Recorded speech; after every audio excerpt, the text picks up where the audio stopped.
Welcome to this side event, distinguished participants.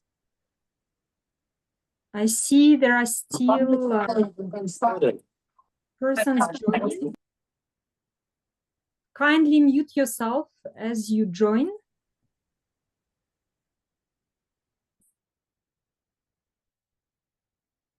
Again, welcome to this side event.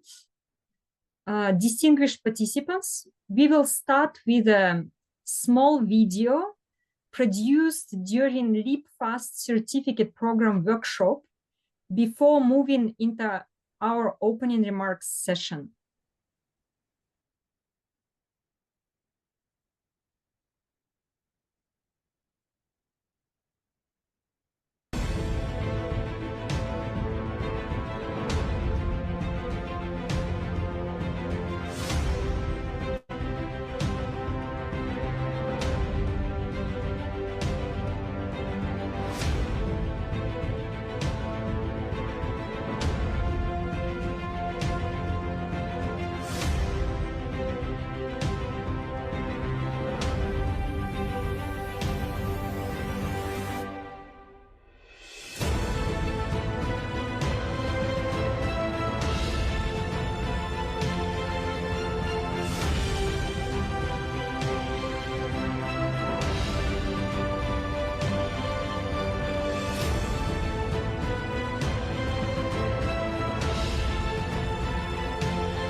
Welcome again, and we will now proceed to our opening remarks session.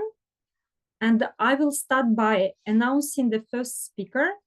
I have the honor of inviting for the opening remarks a statement by His Excellency Mr. Youssef bin Abdullah Al Binyan, Minister of Education of the Kingdom of Saudi Arabia, with a statement delivered by His Excellency Engineer Saad Al-Ghamdi, Deputy Minister for Planning and Development. Thank you very much. Your Excellencies, esteemed guests, and distinguished colleagues, ladies and gentlemen, I want really to express my heartfelt gratitude to our host, UNITAR, UNESCO, Majma University, and Leap Fast. Your dedication to advancing education and innovation is commendable. Today, I represent His Excellency Youssef bin Abdullah Al Binyan, the Minister of Education and Chairman of the Council of the Universities Affairs, as we engage in a vital discussion about the higher education. The Kingdom's leadership has shown resolute support for the education ecosystem, recognizing its vital role in achieving the ambitious goals of Vision 2030. As highlighted by His Excellency Faisal Al Ibrahim, the Saudi Minister of Economy and Planning, during the High-Level Committee Political Forum, Vision 2030 is a transformative initiative reflecting the aspirations of our leadership and citizens. This ambitious vision has positioned Saudi Arabia as a leader in sustainable development among the G20 nations, demonstrating our commitment to a prosperous future for all. In this context, the Human Capability Development Program significantly advances our educational goals by improving education quality and ensuring graduates have the necessary skills for the job market. By promoting lifelong learning and vocational training, the HCDP enhances youth employability and contributes to economic growth. Today, as we discuss innovation across the higher education space for a more inclusive and sustainable future for all, we recognize education's crucial role in transforming lives and societies. It empowers individuals to make meaningful contributions to their communities. While challenges in higher education, such as accessibility, affordability, quality, persist, we should also acknowledge our progress. Our commitment to a vibrant educational ecosystem continues to yield positive results. At the national level, we are aligning academic programs and institutional frameworks with the Sustainable Development Goals. The establishment of a high-level committee for SDG promotion ensures effective adherence to these principles, reinforcing our commitment to quality education SDG 4, while promoting critical thinking and innovation. Additionally, we are developing our national strategy for education and training, which comprehensively integrates SDG principles. For example, the Study in Saudi Arabia initiative attracted international students, enriching our academic landscape and fostering cross-cultural understanding. We are proud to accommodate so far more than 200 international students in more than 29 government universities and over 38 private universities and colleges. Elevating our universities in global rankings is not an end goal. However, such achievements boost our commitment to the Sustainable Development Goals. Investments in research and innovation are essential for ensuring institutions contribute to sustainable development.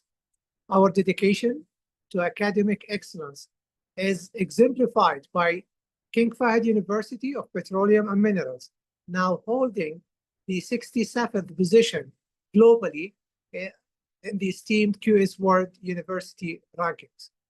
Further, solidifying this commitment, King Saud University is now ranked 90th in the authoritative Shanghai academic ranking. Placing research and innovation at the core of academic programs fosters student engagement in real-world solutions related to the SDGs. Collaborations between universities and industries are vital for equipping graduates with the skills needed in an evolving job market. Supporting incubators and recognizing pioneering student projects further empower students to transform their ideas into tangible solutions. We must not forget our responsibility towards sustainability. Integrating sustainable practices in education will nurture conscious leaders, while our universities should lead in reducing ecological footprints. As we envision the future of higher education in Saudi Arabia, we should strive for innovation, inclusivity, and sustainability through collective efforts involving all stakeholders, students, educators, industry partners, and also communities. Together, let us commit to building a more inclusive and sustainable higher education for the betterment of our society. And by this, I would say my sincere gratitude again to our hosts for orchestrating this vital gathering. I eagerly anticipate our discussions and the collaborative outcomes that will stem from this event. Thank you very much.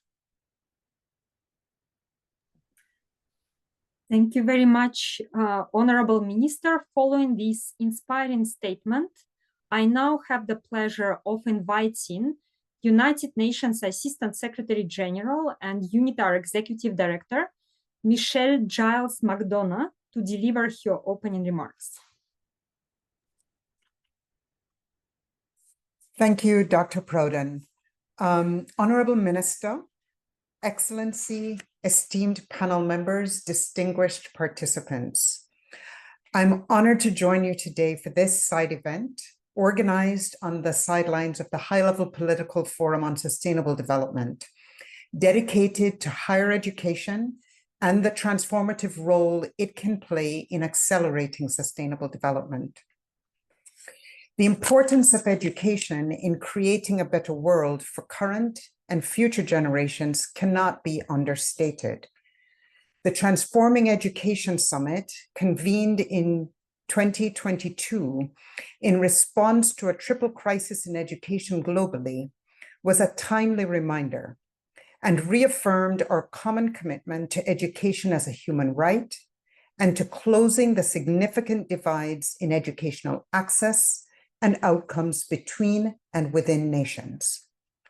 The summit, organized by the Secretary General, also galvanized our collective attention around the urgency to work to improve the quality of education.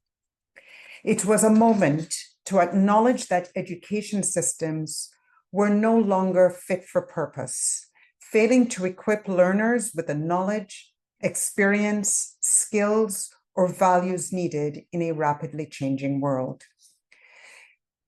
The finding was they are underplaying problem-solving skills, critical thinking, and empathy, which are essential not only for employability, but also for living in a society, for sustainability, and for leading a happy life.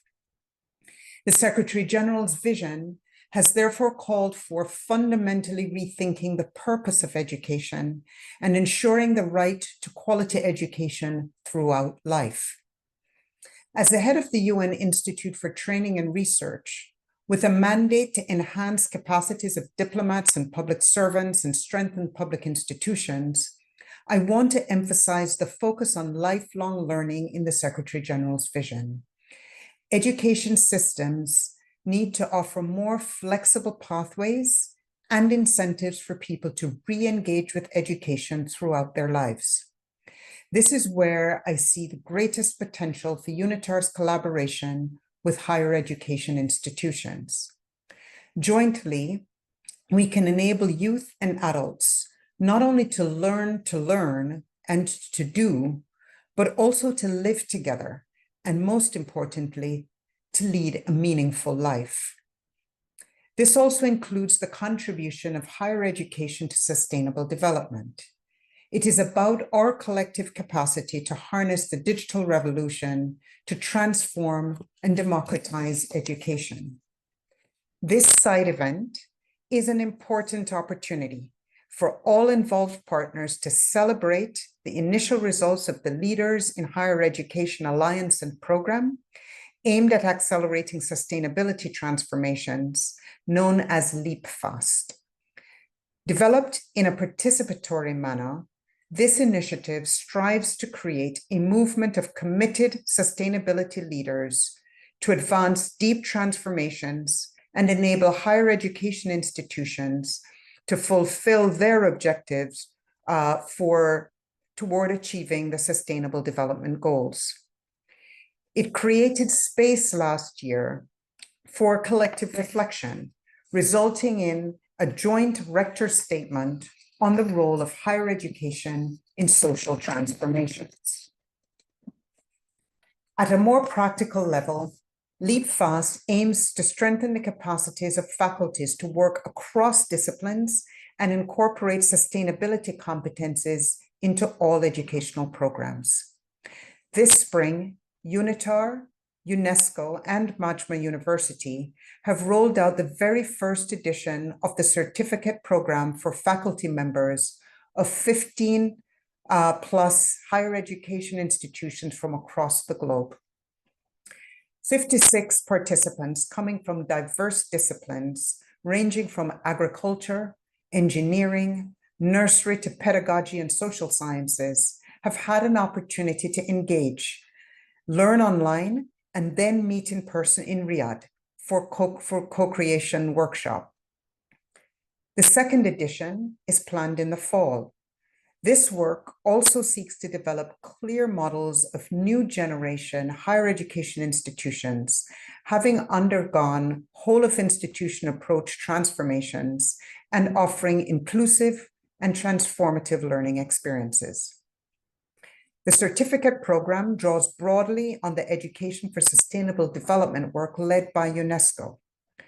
UNITAR's objective was to help scale these efforts by working jointly with institutions involved in lifelong learning. The Institute has set out to help reach broader communities of professors across different disciplines beyond those working on education. The LEAP FAST certificate program is the result of this effort. I hope that this side event will also be an opportunity to jointly brainstorm with you as university leaders on how we can best capitalize on these first successful steps. I'd like to conclude by thanking wholeheartedly His Excellencies, the Minister of Education, Mr. Yusuf bin Abdullah Al Benyan, Deputy Minister for Planning and Development, Engineer Saad bin Abdul Ghani Al Ghamdi, and Ambassador Mr. Abdulaziz Al Wasil for their support in making this landmark UNITAR UNESCO capacity building initiative for higher education institutions possible, as well as thanking His Excellency Professor Saleh Al-Mazel for acting as the academic partner and hosting the 2025 editions. We're grateful to our sister agency UNESCO for their collaborative spirit and support, as well as all participating institutions, including the many of our CIFAL centers for their commitment. I wish a fruitful event today, and thank you again all for the support and the collaboration and spirit with which we have been working. Thank you. Thank you very much, Michelle, also for your inspiring remarks. And now I have the honor of inviting His Excellency Mr. Abdulaziz Al Wasil, Ambassador Extraordinary and Plenipotentiary, Permanent Representative of Saudi Arabia to the United Nations, to deliver his opening remarks. Excellency, the floor is yours. Thank you, Dr. Broden, Excellencies, dear colleagues, ladies and gentlemen. It is my pleasure to join you today. And I would like to express my sincere thanks mainly to UNITAR and also their partners, UNESCO and Majma University, for organizing this important side event. I also wish to commend all participants for their commitment to advancing the role of higher education in sustainable development. Saudi Arabia strongly believes in the power of education to drive positive and lasting change. We are proud to support the Leap Fast program, which provides a valuable platform for higher education institutions to share knowledge, strengthen partnership, and build the capacity of future leaders. Under Saudi Vision 2030, we have placed education at the center of our national development agenda. We are investing in digital transformation, national development agenda. We are also investing in modern teaching methods and research innovation to ensure that our universities are equipped to meet global challenges. We also place strong emphasis on education equity, preparing students with the skills needed for the future. Majma University has played a key role in supporting this vision, and we are proud of its leadership in hosting the first two editions of the Leap Fast certificate program. This initiative reflects our broader efforts to link academic institutions with the global sustainability goals and promote cross-sectorial collaboration. We believe that strong partnership between universities, governments, and international organizations are essential to achieving the sustainable development goals.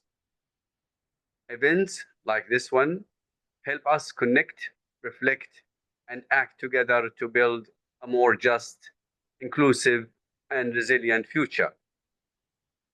In this spirit, Saudi Arabia is committed to working with the global partners to ensure that higher education systems remain adaptive, accessible, and responsive to the needs of society.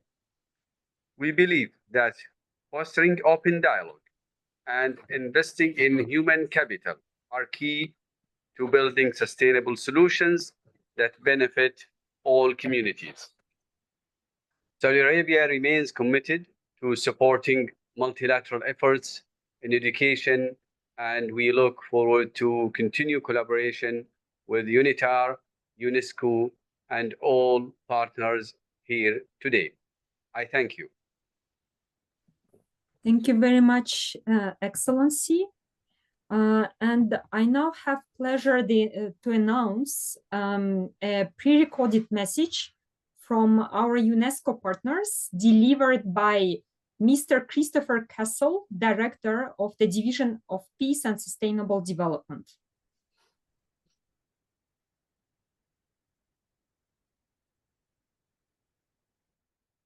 Distinguished colleagues, partners, and guests, it's an honor to join you today at this important gathering focused on innovating across the higher education space for a more inclusive and sustainable future for all.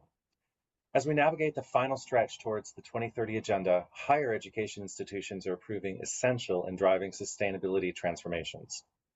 They're no longer just places of learning, they are becoming living laboratories for the future where research, innovation, and education meet community needs and global challenges. By fostering youth and community engagement, promoting educational, social, and technological innovations, and challenging intersecting inequalities, higher education institutions can drive significant cultural change. For higher education institutes, this change requires a commitment to interdisciplinary research, transformative pedagogies, promoting learner-centered approaches, gender equity, and building strong collaborations. The Leap Fast initiative led by UNITAR, UNESCO, and over 15 universities represents a bold, collaborative step in this direction. Through a whole institution approach, this alliance is shaping a new model for next-generation universities, ones that are inclusive, globally connected, and grounded in sustainability at every level. The certificate program hosted by Majma University and launched at the Summit of the Future is already building momentum. It's providing space for leaders and educators from around the world to co-create curricula, innovate across institutions, and link education with real-world impact. Today's side event is not just a conversation, it is a call to action. Let us work together, universities, policymakers, and communities to align vision with transformation, research with policy, and knowledge with action. By doing so, we can prepare a new generation of leaders to build a world that is more just, inclusive, and sustainable for all. As we continue on this journey together, let us embrace the opportunities for collaboration, learning, and innovation that this platform provides. We'd like to issue an open call for universities, policymakers, and stakeholders to support the role of higher education in sustainability transformations. Our shared commitment to sustainability in higher education will undoubtedly shape the leaders and institutions of tomorrow. Thank you.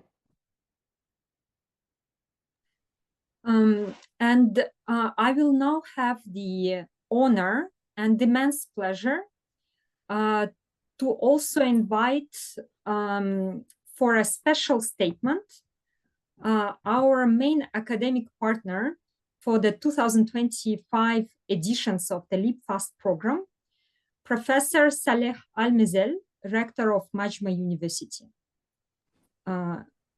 Professor, the floor is yours. Assalamu alaikum. Excellencies, colleagues, and friends. It is the great honor for me to speak at this special event during the high-level political forum 2025. At Majma University, we are proud to be a part of Leap Fast program, which is an important initiative led by UNITAR, UNESCO, and the universities from across the world. This program showed that higher education can support sustainable development, help build a better future for all. Today's event brings together leaders who believe that the university can do more than teach. We can lead change, support our communities, and inspire young people to create solutions for global challenges. We are also proud to align our works with Saudi Arabia Vision 2030, which is helping transform our kingdom and guiding us toward a more inclusive and sustainable future. Thank you all for being a part of this important discussion, and we hope this session will bring a new idea and a strong partnership for the future. Welcome and thank you again. Thank you very much again, and also for the wonderful partnership that we have. And now, with the closing of this initial segment, I would like to say that we are really thrilled to see so many partners and also familiar faces and new faces joining this side event. And with this, I'm going to hand over to our main moderator of the event, Dr. Shepard Uranji, who is a world-renowned sustainability education expert. And he will moderate the discussion with the invited participants of the program, but also leaders of higher education institutions. Shepard, the floor is yours. Thank you very much, Dr. Proden, for this opportunity. I would like to welcome all of you as we get into the next stage of our discussion. And in this discussion, we will have our speakers speaking for 4 to 5 minutes. And I will introduce them as we go. When I introduce the speaker, then I will ask them some questions. If you have got any remarks or questions, I urge you to write it in the chat there, and I'm sure Medina will help us to coordinate that so that at the end we can also capture your remarks and your questions. Without wasting more time, I would like to welcome Professor Joyce Govindan Solange, the Dean of the Faculty of Agriculture at the University of Mauritius, together with Attorney Angelo Jamines, the President of the University of the Philippines. I will begin with Professor Joyce Govindan Solange. Professor Govindan Solange, you participated and contributed to this first edition of the certificate program, leading your team as the Dean of the Faculty of Agriculture at the University of Mauritius. What kind of value added are you seeing in the program? How do you plan to take this forward? Professor Solange, it's your time. So thank you for giving me the floor. And I'm very happy to be able today to share my insights after having participated in that training program. And firstly, what I wanted to do was just to share a little bit of my experience, meaning that, you know, as Dean of Faculty of Agriculture, I have been invited to join that training, that certificate program by one of my colleagues, and we were 3 of us to participate in that training program.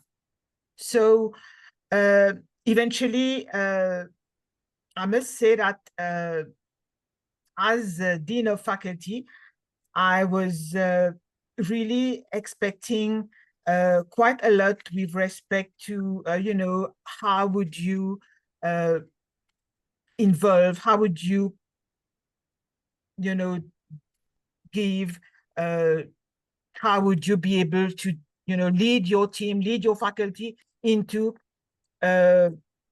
applying sustainability awareness and imparting sustainability competencies to the different students. So what I want to share with you today, I have prepared a series of slides. So if Marina, you can allow me to share my slide. Yes, thank you. So yes. So eventually what I wanted to share with you is, you know, I'm from the University of Mauritius. Mauritius is a small island developing state. And Mauritius, for those of you who don't know where it is, so I've just shown the map here. And what I wanted to say is that very often Mauritius is considered to be a, how would you say, tourism, you know? Sorry, would it be possible to show it in a slideshow mode? Yes, yes, I'm doing that. I'm doing that right now. Yes. Is that better? Yeah. So coming from a small island developing state, so Mauritius, which is well known for as a tourist country, you know, attracting for tourism, etc. But we also have a university there. We also are doing a lot of research, etc. And it's a university which is quite old. And me, as dean of faculty, I joined that university some 30 years ago, but I took the position as dean of faculty only last year. So, you know, when I was dean of faculty, when I applied for that post, I just want to share with you.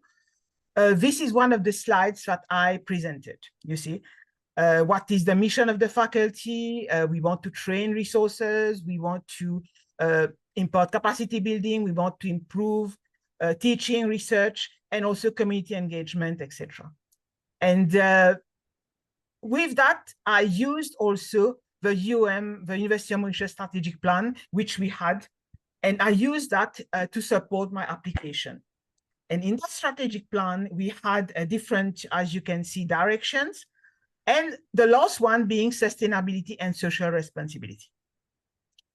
And at that time, I was, you know, I just said, okay, I just, you know, had a few words on that during my presentation. We had to present this.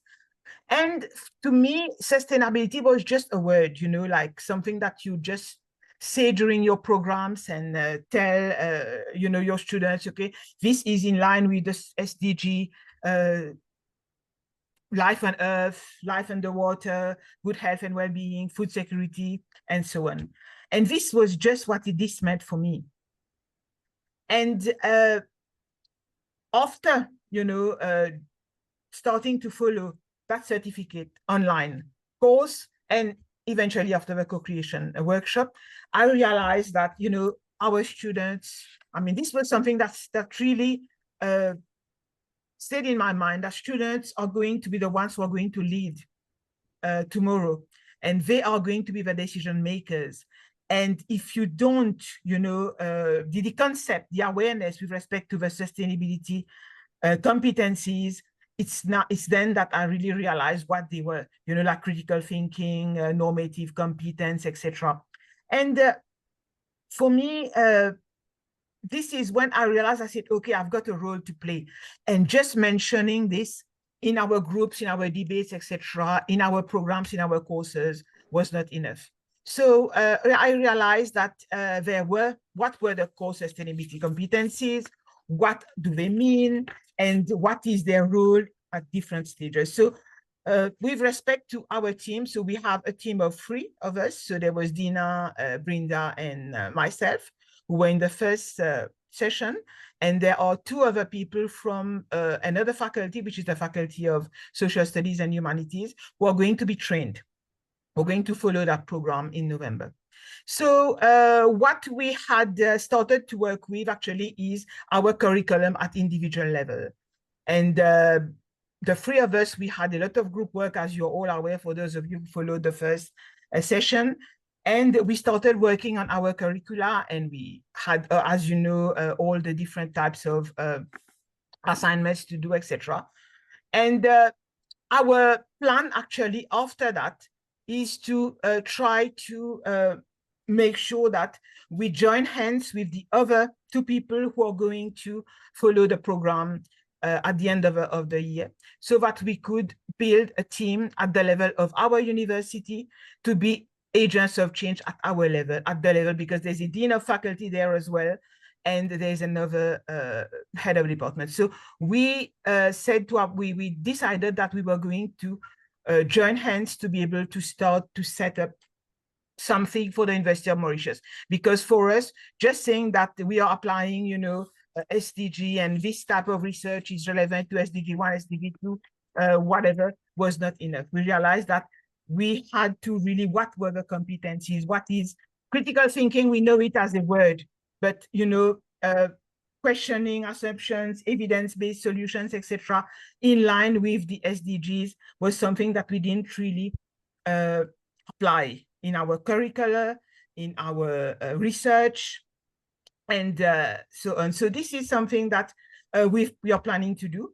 And eventually we started to talk to some of you, some of the resource persons on the program that we followed in the certificate program. And we are eventually wanting to try and see whether we could establish a sustainability center for the SIDS. And this is something that I talked to, we discussed with a few of you, I'm sure you're aware, in the co-creation workshop that we had in Majma. And also, so this is something that we also are planning to do. And what is our strength? I think it's a strength at the University of Mauritius is that we have a strategic plan which does mention sustainability and social responsibility. So it's there, but it's not being taken further. And this is how we want to take this up to senior management to be able to try and see how we can be stronger, how we can ensure that all those competencies are really developed, and we address all those different competencies when we are teaching, when we are carrying out research, and also in community engagement. So this is something that really we wanted to talk about. So thank you. Thank you very much, Professor. Thank you for the insights that you have given us and the lessons that you have learned from the participation that you had with your colleagues. We're a bit pressed for time here. We have to move really quickly for now. Yes. So for Attorney Angela Jimenez, a team of 4 from the University of the Philippines participated in the first edition of the program, including Assistant Vice President and Vice Chancellor. We will now hear the statement from the President of the University of the Philippines. Attorney Angelo Jimenez, it's your time.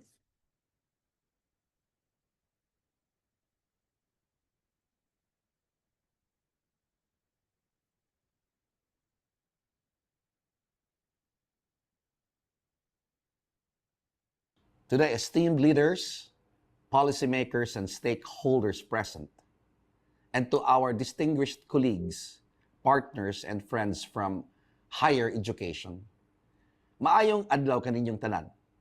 Warmest greetings from the University of the Philippines. Though I regret that I cannot be with you in person today, and I truly do, I am honored to join you virtually in this important conversation on how higher education can shape a more inclusive and sustainable future for all. Allow me to thank UNITAR, UNESCO, and Majma University for organizing this event and for launching the Leap Fast Certificate Program. We in UP are proud to have taken part in the inaugural cohort and the co-creation workshop. These experiences have reaffirmed our belief in the power of education, research, and collaboration to create meaningful change. As the Philippines National University, we embraced our responsibility to help advance the 2030 Agenda for Sustainable Development and its Sustainable Development Goals. Across our campuses, we have committed ourselves to work towards health and well-being, quality education, gender equality, climate action, sustainable communities, and strong partnerships. We welcome the in-depth focus of this year's high-level political forum on SDGs 3, 5, 8, 14 and 17.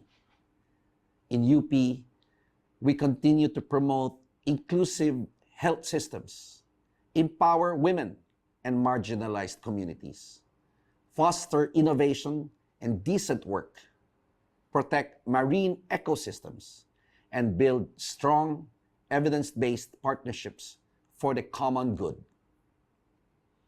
To our fellow educators, policymakers, and change makers, let us continue to work together to unlock the full potential of higher education in achieving the SDGs. Let us inspire the next generation of leaders who will carry forward our shared mission of equity, justice, and sustainability. On behalf of the University of the Philippines, I reaffirm our commitment to helping build a better world, one that truly leaves no one behind. Daghang salamat. Thank you very much. Mabuhay tayong lahat. Thank you very much. Thank you very much, Attorney Angelo Jimenez. That brings us to the next block that we would like to discuss here. We are now going to discuss around the question, how can higher education institutions educate and prepare future leaders to champion equality and sustainability? And to join us in this discussion, we have got three speakers. We have got Professor Ola Phili, the President of the University College of Dublin. We also have Professor Maina Mwangi, Executive Dean of the School of Agriculture and Environmental Sciences, Kenyatta University. She will be speaking on behalf of Professor Dr. Paul Wainaina, Vice Chancellor of Kenyatta University. Our third speaker is Mr. Nathan Tony, Deputy Vice Chancellor, Engagement and Equity, University of Newcastle, Australia. This is also a pre-recorded message. Now, to kick this off, our first speaker will be Professor Phili. Professor Phili, you are the president of the University College of Dublin, which has been implementing a number of sustainability initiatives. Please tell us, how can higher education institutions educate and prepare future leaders to champion equality and sustainability? Professor Phili, that's your time. Thank you very much, and I will try to be reasonably brief since I know that we are limited for time. In terms of supporting the development of the leaders of the future, I suppose there are two main ways in which we do this. There's what we do within the classroom, and there is what we do outside the classroom in the broader student experience. So in terms of what we do within the formal educational offerings that we have in University College Dublin, first of all, we have a number of dedicated offerings, including programs such as our BSc, the Bachelor's Degree in Sustainability, Master's Degrees in Sustainable Development or Design Thinking for Sustainability. These are very popular options, and I think it's very important that they combine the STEM disciplines, science, technology, engineering, and mathematics, and the arts, humanities, and social sciences, reflecting the fact that we need interdisciplinary, multidisciplinary thinking in order to come up with solutions here. We then have a number of modules that all students can take, even if they are not on a program in the area of sustainability, they can take specialised modules in the area. We include sustainability modules in our orientation, in our introductory lectures for students. We look to embed the SDG competencies, we've heard mention of these a few moments ago, such as systems thinking, critical thinking, collaboration, and so on, into all our programs. Then in professional development, such as micro-credentials, we offer a number of options in relation to sustainability. We've online modules and programs for all of our students. They've access to field trips and excursions that relate to sustainability. And we also have experiential learning, something very important to us, that includes internships with diverse organisations, including charities, NGOs, and state bodies or government departments with relevance to sustainability. So that is what we do formally, if you like, within the classroom. Outside the classroom, we have a number of student clubs and societies. We have extracurricular programs. We have facilities such as the UCD Green Acre Sustainability Hub on our campus. We offer students the opportunity, and this is really a win-win for the students and for our university. We invite students to be part of our university's sustainability working groups and as advocates for sustainability on other working groups and committees. We give seed funding for student-led sustainability initiatives. We have events and activities such as the Green Campus, the Green Week, the SDG Week. We have innovation competitions like the Hult Prize for Entrepreneurship in Sustainability and the Tricontinental Competition for Student Innovation for Sustainability, which involves University College Dublin in Ireland, Notre Dame in the United States, and Strathmore in Kenya. And we also very regularly have visiting speakers, have workshops and debates. So these are some of the activities we take within and outside our classrooms to generate the leaders of the future. Thank you. Thank you very much. Thank you very much. I'm growing goose pimples here, seeing how your institution is preparing citizens of the future as we get nearer and nearer, closer to the Agenda 2030. Surely you cannot afford to stop learning. We just have to continue doing that. Well done. Thank you very much, Professor. Thank you. Now, our next speaker, I will move on to Professor Mangi. Professor, you are speaking on behalf of your Vice Chancellor, Professor Paul Wainaina, but you have also led the team of participants from Kenyatta University in the first edition of the Leap Fast certificate program. And you are also the Executive Dean of the School of Agriculture and Environmental Sciences at Kenyatta University. Could you please share with us what is your university's vision on education and preparing future leaders to champion equality and sustainability? Professor Mangi, that's your time. Yes, hello, Shepard, and hello, everyone. I hope you can hear me. Yes, we can. Thank you. Thank you very much. I must say I'm pleased to be here and to have the opportunity to speak. I will request I speak without my camera on. I'm having challenges with it. And I want to start by expressing the gratitude of my Vice Chancellor, Professor Paul Wainaina, to be accorded the honor of participating in this meeting.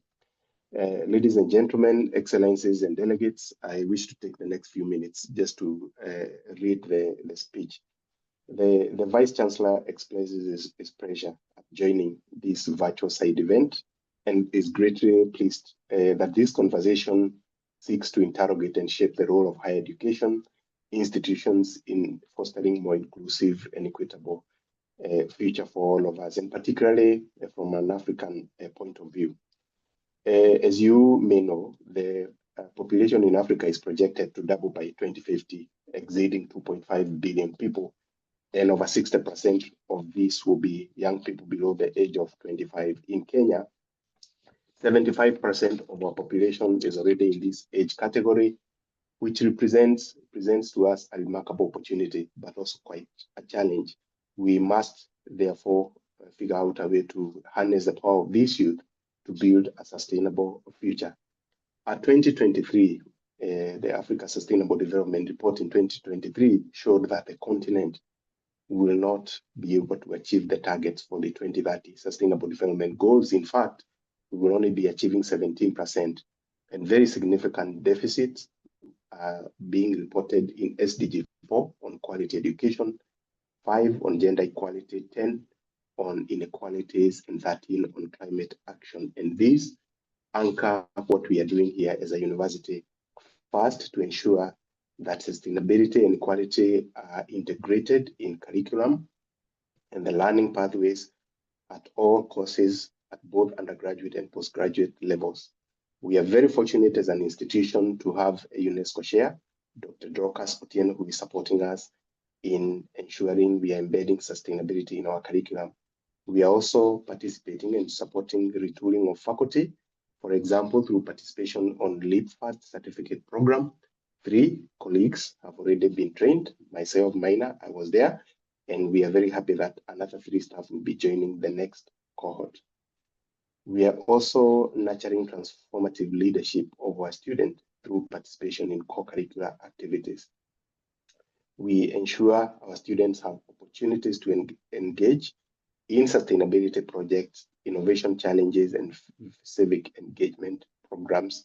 And these ones provide an environment for them to practice leadership, even through students' clubs and other societies. We are very keen as an institution to establish a framework, a sustainability framework. Again, our UNESCO chairholder, Dr. Otieno, has initiated the process of setting up a sustainability center at Kenyatta University, which we envision as a national and regional knowledge hub. We are moving quickly to foster and strengthen multi-stakeholder partnerships and community-based learning.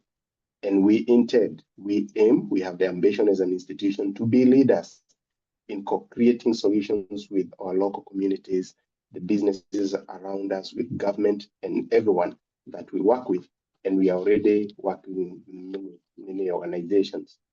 And finally, it is very important that research and innovation be integrated with indigenous knowledge. We are implementing various projects. One of them is a Living Lab initiative, in which technology is being combined with traditional practices to empower local communities, including women and youth, to enhance the issues of sustainability. Before I stop, I wish to make a call to invite all of us to invest in the following. One is capacity building, particularly for African universities, to strengthen their sustainability focused programs. The second one is investment in scholarships and mentorship opportunities for underrepresented groups, particularly women, and we have quite significant population with disabilities. Third is policy incentives for green innovation hubs within universities. And finally is regional centers of excellence on education for sustainable development and leadership, such as the one that we are proposing to establish in Kenyatta University.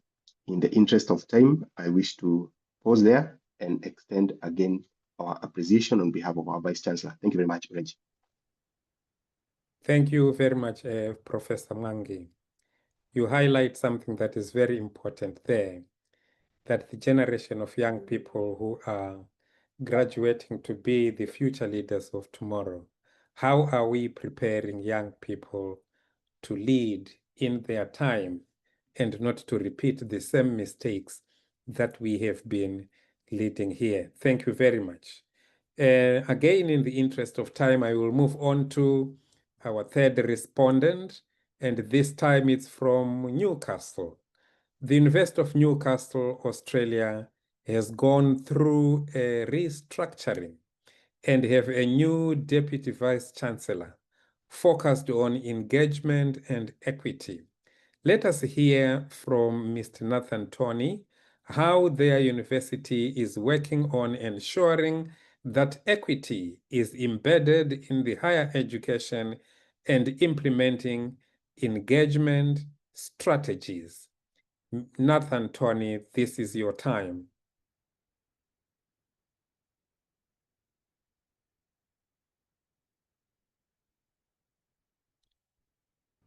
Hi everyone, my name's Nathan Towney. I'm a proud Wiradjuri man from Wellington, New South Wales, Australia, and I'm currently the Deputy Vice Chancellor, Engagement and Equity here at the University of Newcastle.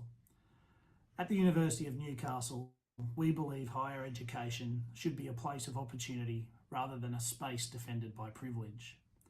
Indeed, we know from our experience that our institutions become stronger and our societies more cohesive, responsible and future-focused when education is accessible, relevant and responsive, a place where skills, academic and non-academic, are valued equally.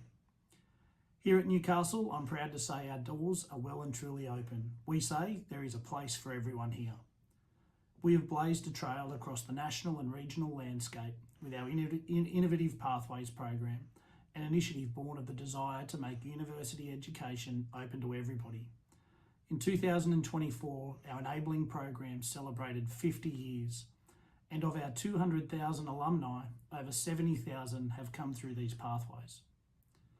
With our major campuses situated on the lands of the Awabakal, Worimi and Darkinjung peoples, we have strong cultural governance structures that ensures Indigenous values systems are fundamental to our purpose and vision as a university.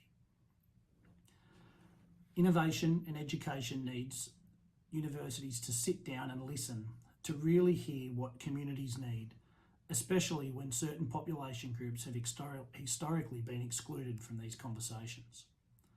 Our Wallatuka Institute has been an integral part of our university for 43 years. It is a home away from home for our Indigenous students, ensuring cultural identity is recognised and celebrated.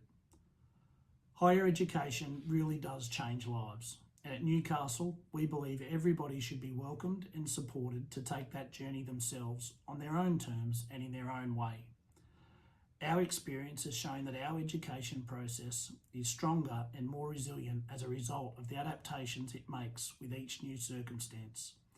And sometimes it is a struggle, but it is not without its rewards. I want to tell you a little story about Kieran Shipp, a proud Aboriginal young man who came to the university with aspirations of potentially being a teacher. He participated in our YPUG enabling program for Aboriginal students. And after not too long into that program, the staff soon realised Kieran's potential. He's now a graduate in our medical school as a doctor, and he's fast becoming on track to become one of only 10 Indigenous surgeons across the country. He wants to be an orthopaedic surgeon, and he will be. Innovation is what we do daily, with every small adaptation, with every new student and every new idea. I urge you all to encourage your own institutions to try opening the doors a little wider every day. It's not easy, but I can assure you that it's worth it. Thank you. Thank you very much. Once again, you never cease to surprise me. Earlier this year, I learned of a new concept in education which I'm trying to pursue. It is future-proof education, future-proof education. And I can see in our responses, the responses are pregnant with how higher education can future-proof the future that we are all much interested in. Again, here I am pressed for time. I am actually behind for time. So I apologize that I will continue. This time, we are going to look at the question, what is the role of community partnership in higher education transformations? We have got two speakers in this block. We have Dr. George Heron Murillo, who is the rector of the National University of Costa Rica. And we also have Professor Lisa Phillips, who is Provost and Vice President Academic at York University. I am going to introduce Dr. Herrera Murillo first. Community engagement emerges as a key pillar in higher education transformations. Dr. Murillo, you are the rector of the National University of Costa Rica. What is your approach in this area? And I would like to make the audience know that the response of Dr. Murillo will be in Spanish. Saludos a todos y todas. Un agradecimiento a los organizadores del evento por la invitación. Definitivamente, el rol de los socios comunitarios en la transformación de la educación superior es fundamental, especialmente en contextos en donde se busca que las universidades estén al servicio del bien común, la equidad y el desarrollo sostenible.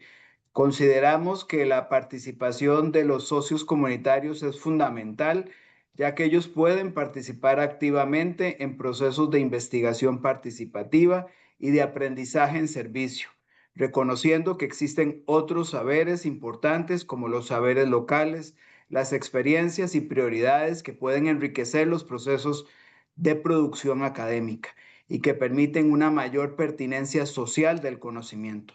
Es importante reconocer que en América Latina la extensión universitaria o la acción social juega un rol fundamental, que son los procesos mediante los cuales las universidades incorporan a las comunidades y actores sociales en la elaboración de programas y proyectos. En el caso de la Universidad Nacional, los actores sociales participan activamente junto con los académicos en el diseño de proyectos y en la evaluación de estos proyectos y su desarrollo.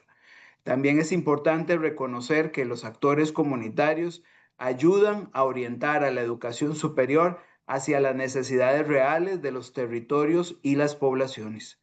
Su participación en los procesos de diseño curricular, en proyectos de vinculación y en procesos de evaluación, sin duda favorece la relevancia social de las universidades. También en el área del componente de docencia, a través de las prácticas profesionales, los proyectos comunitarios o los espacios de voluntariado, los socios comunitarios contribuyen a una formación más humana, más ética y más comprometida con la transformación social de nuestros estudiantes.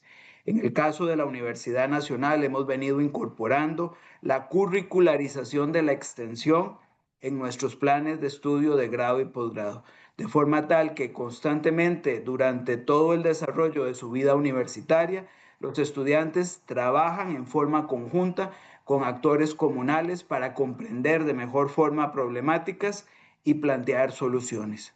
También en la universidad creemos que estas alianzas con las comunidades son fundamentales para promover la innovación social y la transformación. Son fuentes de innovación desde lo local, promoviendo siempre soluciones creativas a problemas sociales, ambientales y económicos. La vinculación con los actores sociales favorece el tejido social y promueve una gobernanza territorial colaborativa, donde la universidad deja de ser una institución cerrada para convertirse en un actor estratégico para el desarrollo humano. Los socios comunitarios no son beneficiarios pasivos, sino son protagonistas activos de la transformación universitaria, capaces de enriquecer la docencia, la investigación y la extensión desde una perspectiva territorial. Muchas gracias.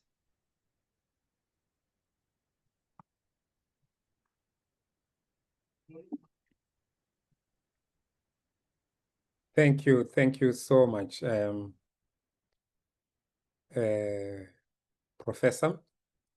I'm sure those of you who could hear what he was saying, there is a lot that is going on here with reference to university and community working together.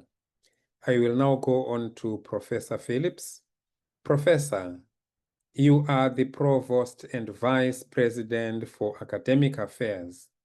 From what your university does, how do you see the role of community partnerships in higher education transformations?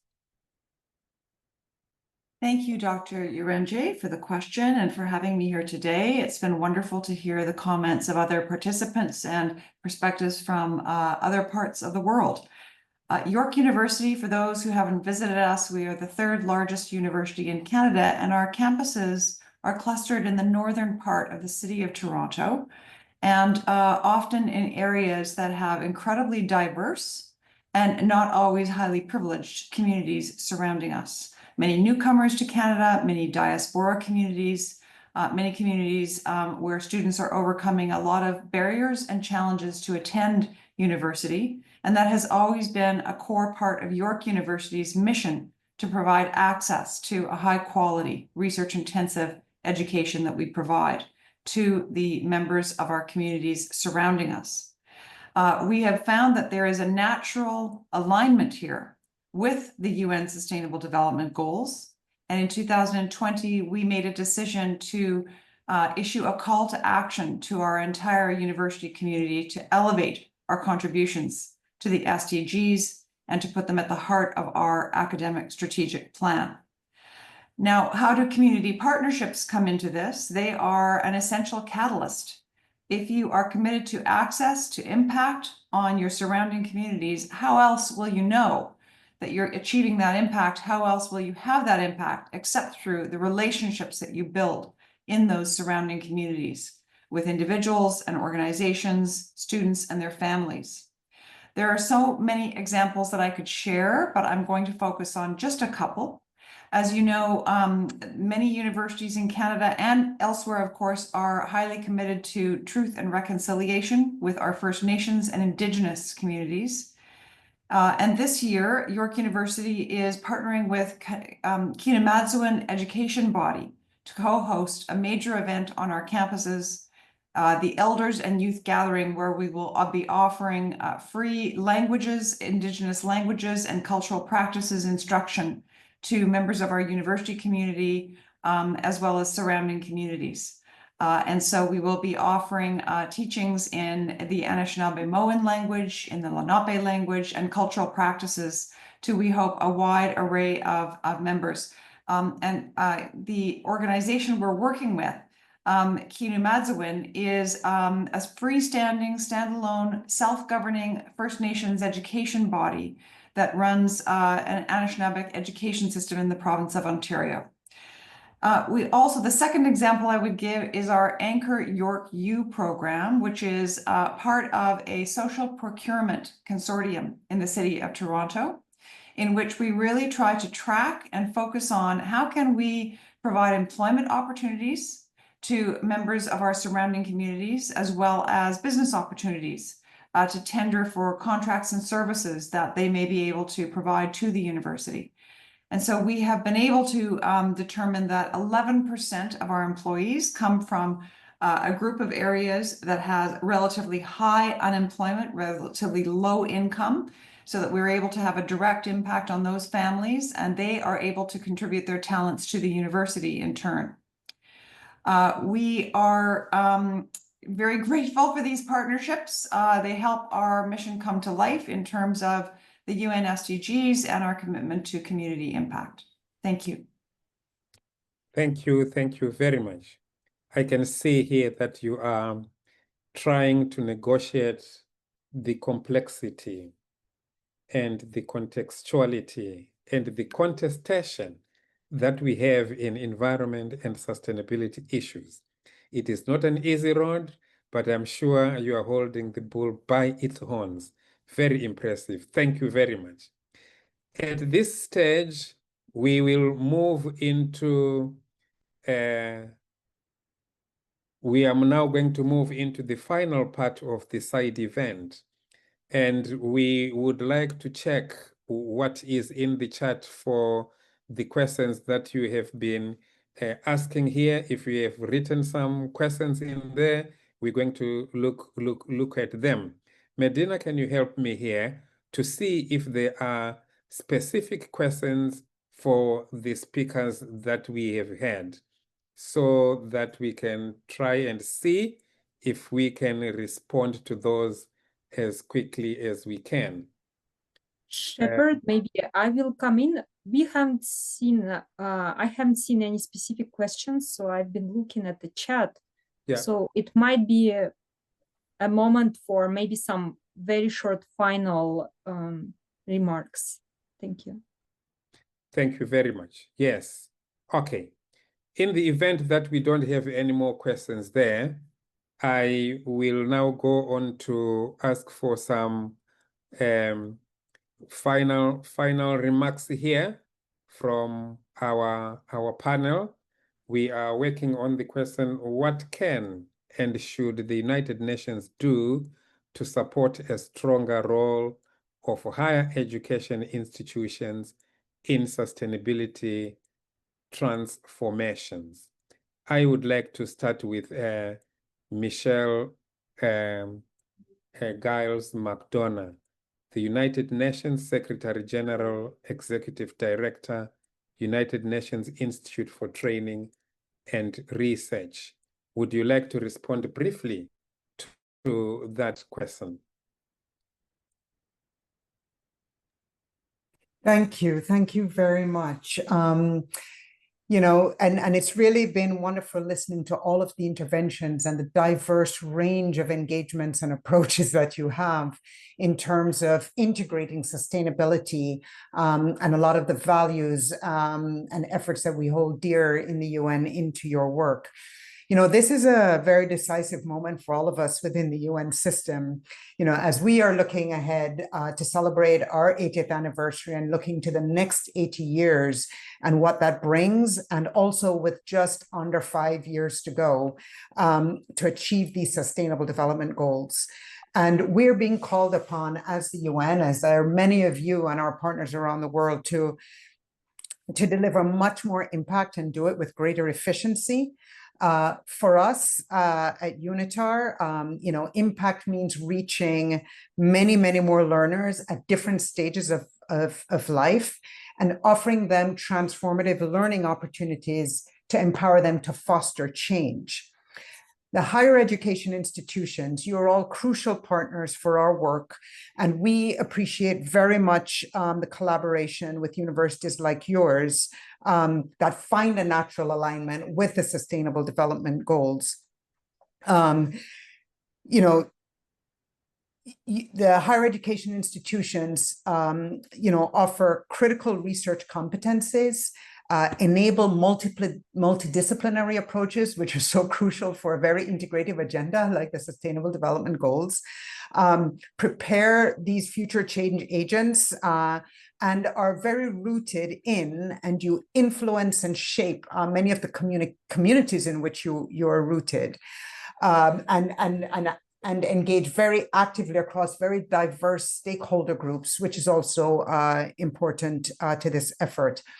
And I believe that a stronger link between the UN and universities through much more robust and more concrete forms of collaboration can enhance the quality and relevance of your offers at the same time that it allows for cross-sector action on sustainability. And it also reinforces how we engage as the United Nations with the multiple partners that we have to engage with. So this is a really, really important constituency. The United Nations, as a critical reference on sustainable development, and with our very own extensive research, knowledge generation, and capacity enhancing capabilities, we can come together with universities to reinforce both of our approaches, we believe, in developing those critical values for learners, the capacity to live together in peace, to appreciate human diversity, to promote gender equality and uphold human rights, and to actively contribute to sustainable development. And also through this joint partnership, it is also an opportunity for us to draw on our collective capacity to harness this digital revolution so that we can contribute to not just the transformation, but the democratization of education that many of the speakers have spoken to, and enable much more equitable access to quality education. Just to wrap up, I mean, we have partnerships with many universities, UNITAR, across the UN system-wide, and with many of you who are in this room and in this conversation. We believe it is a win-win for the UN and for the universities, and that it offers us a way to scale our work for much greater impact, and to do this so that we can work you know, with the outcomes from that Transforming Education Summit, where, you know, over 140 countries really defined national pathways for themselves that they need to embark upon, that we, the UN along with key stakeholders like yourselves, need to accompany them on this journey to achieve those national transformation pathways that they have. And so for us, this is a truly important collaboration to get to those goals and to create a more sustainable future and a world. And we're very deeply grateful for the collaboration we have with you, and that we hope to continue to grow.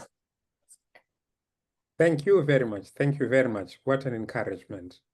I will now move on to Julia Hayes.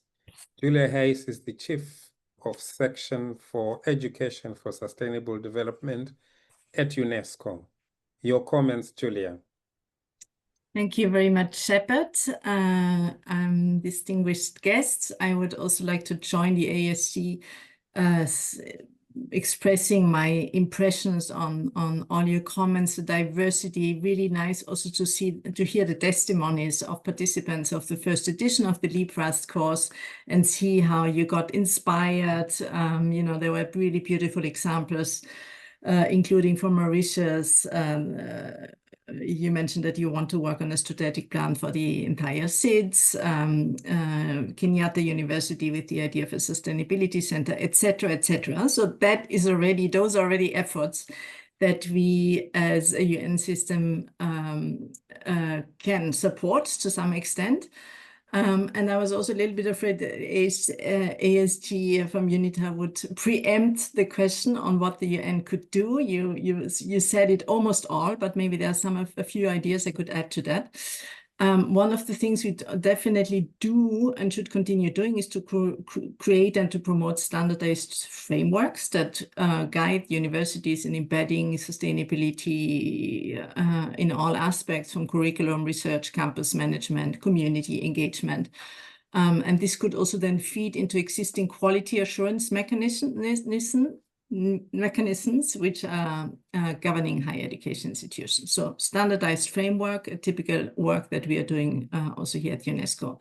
Secondly, facilitating platforms, networks, community of practice with universities. We have some of them here in the room. So there's, of course, the CIFAL led by UNITAR. UNESCO has the UniTwin UNESCO Chair Network, which is a very vibrant network. We do have UNESCO chairs that helped us develop and facilitate the course, and that's a win-win situation in terms of exchange and research we are doing together. In the area of education for sustainable development, we have two big community of practice with a lot of academics and universities involved, the Greening Education Partnership and the ESC Education for Sustainable Development Network, just to give an example. Co-designing and supporting and implementing training workshop and online courses. Here we have a good example that are destinated to administrators, students, faculty, deans as you are. So the LeapFast course is an excellent example of that. I think it's also our role to collaborate with governments to encourage policies that reward higher education institutions that take on sustainability leadership through accreditation incentives, for example, or funding, just to give an example.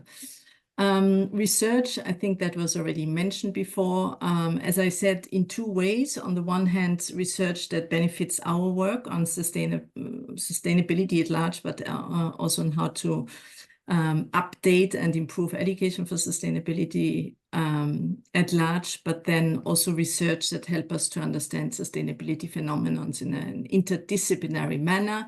And maybe a last word on inclusion. We heard that quite a lot. That's of course a big agenda point for the UN is to make sure that marginalized, underrepresented communities are included in sustainability learning at higher education institutions, that we hear their voices, that we hear student voices.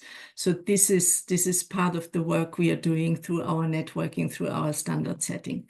And I leave it there, and thank you very much for your participation. Thank you. Thank you very much, Julia. Thank you very much. That's very encouraging. So much is being done, and thank you for that. I am chasing time now here. Our next question is for Professor Ola Freely what kind of partnerships between universities are needed to support cooperation across borders, and how can they be nurtured? Professor Philly, you are the president of the University College of Dublin. Keep the question on partnership I keep the question for partnerships of on here or here. Do you have any comments for that question? I'll be very brief. I'm, as well as being president of University College Dublin, I'm president of CESAR, which is a network of more than 50 universities of science and technology across Europe. We are also in UCD members of one of the European University Alliances. We are members of a Universitas 21, a worldwide network of universities. And I regard these as crucial to support universities in our drive towards inclusivity and sustainability in everything that we do in research. By definition, we need to collaborate across borders if we are to come up with global solutions to global challenges. In education, if we are to form the global citizens, the global leaders who will advance these agendas for the world, they need to be able to share ideas across borders. And also in terms of delivering a voice, universities have a very important voice here, and we can use that so much more effectively if we work together again, again, across borders. So for all these reasons, I think partnerships are very important. Finally, if I may, I'd like to thank the United Nations for this session and for recognising the role of higher education institutions in this very important agenda. This is sometimes overlooked, and it is very, very important that the power of higher education is utilised to advance global thinking in these hugely important areas. Thank you very much. I cannot agree with you more. The power of higher education in sustainability and development. We are in the process of nurturing the decision makers of tomorrow here. How much of the sustainability challenge are we addressing in our higher education institutions? Now, this is the final remarks that I'm going to ask here. My apologies for being over time, but we are now finishing. So the final reflection on one important action area to enhance the contributions of higher education institutions to sustainability transformations. I will call upon Professor Penny Jane Beck, who is also the UNESCO Chair in Equity, Social Justice and Higher Education, University of Newcastle. Professor Penny, your comment. Thank you very much, Shepard, and thank you very much for inviting me to speak. Very briefly now, I know we're running out of time, so I'll go straight into what I want to say, which is that those experiencing inequality are too often also excluded from higher education, which diminishes our collective capacity to address the urgent issues of our times. So we need a massive shift in thinking about higher education's relationship to those with lived experiences of inequality, injustice, and trauma. Students experiencing inequalities are in the best position to understand how inequality works and how it impacts lives. When fully included as equal peers in the project of change, their voices are enriched and amplified. Students become empowered to influence policy, become change agents, and co-develop the actions necessary for societal transformation. 35 years ago, I accessed higher education against the odds in the most precarious of conditions. It felt almost miraculous that a publicly funded higher education system profoundly transformed my life chances, leading to my life's dedication to advocate for inclusive higher education and lifelong learning through developing cutting-edge participatory methodologies, culminating in my appointment as a UNESCO chair. I am proud to be a UNESCO chair at the University of Newcastle, an institution that has sustained a state-of-the-art access pathway, transforming over 70,000 lives. I am proud to be at a university that embeds Indigenous knowledges into our higher education strategies, research, and teaching and learning. These examples only happen in contexts in which both government and higher education leaders understand the value of including otherwise marginalized communities to shape the ethos and vision of higher education for the collective flourishing of our countries, regions, and societies. We don't have time to lose. We must advocate for higher education's crucial role in fostering inclusion, equity, participation, and flourishing, reducing inequalities, eradicating poverty, building gender equality, peace and justice against violence, conflict, and oppression, and ensuring that these goals are always entwined in our educational missions. Thank you very much. Thank you very much. Thank you very much, Professor. What a powerful testimony that you have there. I remember you from last time. It was so powerful. I move on to Professor Joyce Solage. A brief comment from you, Professor. Thank you, Professor Shepherd, and I want to thank actually UNITAR, UNESCO for having really allowed us as members from SIDS to participate in this program. And what I would say is that, as you know, SIDS are very vulnerable to climate change and other calamities which are associated with climate change, for example, and also food security. And we've got a lot of issues. So I'm going to say something which is quite linked to what Professor Feely just said earlier on, partnerships, which is one of the SDG goals. I think it's the SDG 19. Collaboration across borders is very important. So South-South partnership, that's why we were talking about trying to establish a sustainability center for SIDS. And also something else, which is leadership. So leadership is important, not only within the university, within the institution, but also the government. I think it has been said also, this has been said also by some previous speakers, the government, the leaders, the country leaders, and the world leaders and the NGOs, all these should be able to collaborate together in partnerships to be able to bring change. And something else, which is inclusion. Today at my university, we had a training session. We had an award ceremony for a training session for women entrepreneurs on advanced food processing techniques. And actually, one of my colleagues who followed this, who was one of the resource person for this training. So these women entrepreneurs are in the food processing sector, and many of them have got SMEs. And they were very happy to come to the university, to be part of a university, because without such training sessions, we wouldn't have been able to, bring them to the university, because they've not been through all these academic, stages to be able to join a university. So opening the doors, okay? And opening the doors, this has been said, open doors. Open doors university, open doors policy. This is also important. Not only saying, okay, the university, this is for academia, this is for the learned, this is for education, but community engagement and community outreach and bringing the community to the university. This is what we've just done now. Okay. And today we had that ceremony.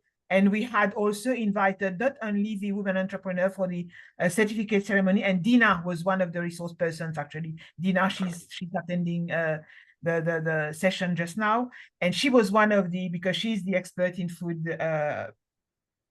science and food technology. And so we also invited the leaders, the government, the president of the republic was there, the minister for agro-industry. So trying to bring everybody on board and say, okay, the community should also be part of the university, not only our students. Our students are very important, but also the community should be able to have access. Thank you. Okay. Thank you. Thank you very much. Thank you very much, Professor. Yes, I'm now moving on quickly to Dr. Murillo. Your brief comments, please. Dr. Murillo, your brief comments. Muchas gracias. Creo que es fundamental como recomendación final que las universidades hagamos esfuerzos por convertirnos en instituciones realmente abiertas, instituciones que no solo tengan la capacidad de generar conocimiento, de forma multi, inter y transdisciplinar, sino que sean instituciones que podamos compartir ese conocimiento bajo los principios de conocimiento y ciencia abierta, que podamos garantizar que ese conocimiento pueda ser movilizado a los distintos actores sociales y que permita construir nuevo conocimiento, nuevas soluciones a los desafíos que tenemos como sociedad. Tenemos que reconocer que los desafíos que enfrentamos son desafíos de problemas sumamente complejos y es fundamental que nosotros como las universidades podamos desarrollar procesos participativos de innovación social, pero siempre bajo los principios de conocimiento abierto, conocimiento que es capaz de dialogar con otros saberes para poder construir soluciones más pertinentes a los desafíos de sostenibilidad que tenemos como sociedad. Muchas gracias.